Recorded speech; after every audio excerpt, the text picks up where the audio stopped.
The Woman King is the newest history action film to hit theaters. Is this film worth all the buzz that it's getting? Before I get into my review, if you're new to the channel, hit that subscribe button, give the video a like, comment below your thoughts on this film, and also turn the notification bell so you never miss any review or any video that I post on this channel and I upload weekly. And now without further ado, let's dive into this movie and let you guys know if this movie is worth a watch. The Woman King follows the emotionally epic journey of General Naniska, played by Viola Davis, as she trains the next generation of recruits and readies them for battle against an enemy determined to destroy their way of life. The film stars Viola Davis, Lashana Lynch, Sheila Atim, John Boyega, and was directed by Gina Prince Bythewood, who has done films like Secret Life of Bees and also Love and Basketball. So going into Woman King, I really didn't have that high of expectations. I did see a lot of reviews that really said that this was a really good movie. I know Rotten Tomatoes gave it a really good score. When I did watch the trailer, I was thinking I probably may like this kind of film. I do like a lot of war films and action films. At least I've been getting into them more as I got older. But The Woman King really focuses on this tribe based in Dahomey, and they are at war with this other tribe called the Oyo tribe. And basically the Oyo tribe, they sell all these different slaves to get European muskets and other kinds of weapons. And they basically give the tribe from Dahomey a ultimatum. They basically have to give up all these slaves in order to avoid war. Starting off with the pros, I really do like Viola Davis's character in this. I thought she was really dominant as a leader. She didn't want to be pushed around, and I thought that her character was very believable. I also like this character. Her name is Nawi in this. Now I'm going to mispronounce her actress name, so I'm just going to refer to her character name.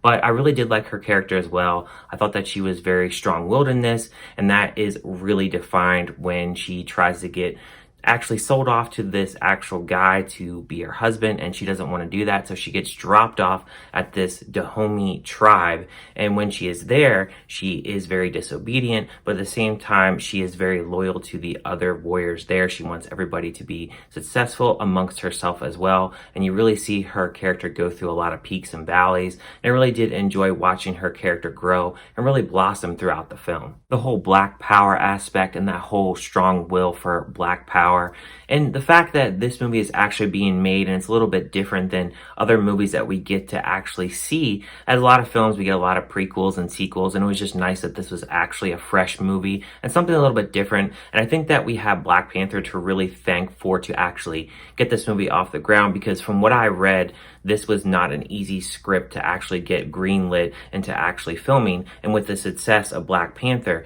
that really helped push this film along. I also thought that the costumes in this were really nice. I really liked how they had the different attire with the different warriors and the different tribes. I really thought they really popped on screen. I thought that the battle scenes were done pretty well. Now, the choreography was done really well, and I also felt that there wasn't quick cut scenes. The camera wasn't bouncing around. You could actually see the action and see what was actually happening. However, when we get into the negatives, I really felt that this film was too long.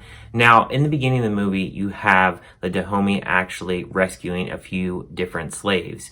And when they rescue them, they then go into the whole story with Nawi, and then we get into the point about training these warriors. Now, this training of these warriors, it's about an hour and a half of that. Then we have a little bit of buildup between the Dahomey and the Oyo tribe and what's really going down. But an hour and a half is that whole buildup, and we don't really have a lot of action in between. And it's a 2 hour and 14-minute runtime, so having not that much action, it does make the film really drag. I also noticed that some characters, when they are speaking, their accent, it'll go in and out a little bit. And then I also think that this being a PG-13 rating, we don't get a lot of blood and gore. Now, we get that powerful message about what's going on. We have these pretty good fought kind of battle scenes, but you can tell when someone gets stabbed or when they get shot, they're really kind of straddling that line of PG-13 and R. It's not really too violent, but it's violent enough to really get the message across. Lastly, I'd just like to add that I wasn't really a fan of the whole romantic angle that they put in this film. I thought that it was shoehorned in and it really didn't need to be there. I don't mind a romance angle, but I just don't think think that that really needed to be in the film. But overall for me, I think that this has some believable performances. I think that there is enough action in this film where people will get a good price of admission. But I think the whole romantic angle and having this whole prolonged story with not a lot of epic battle scenes, and the fact that this is held back by a PG-13 rating, I think this film could have been a little bit better. But I'm gonna give a score of this film a 3 out of 5. I think it's solid enough. It's at least worth one watch. I don't know if I'll be revisiting it anytime soon, but I thought that I had a solid enough time to watching this film. But thank you guys for watching this review, and I'll see you guys on my next one.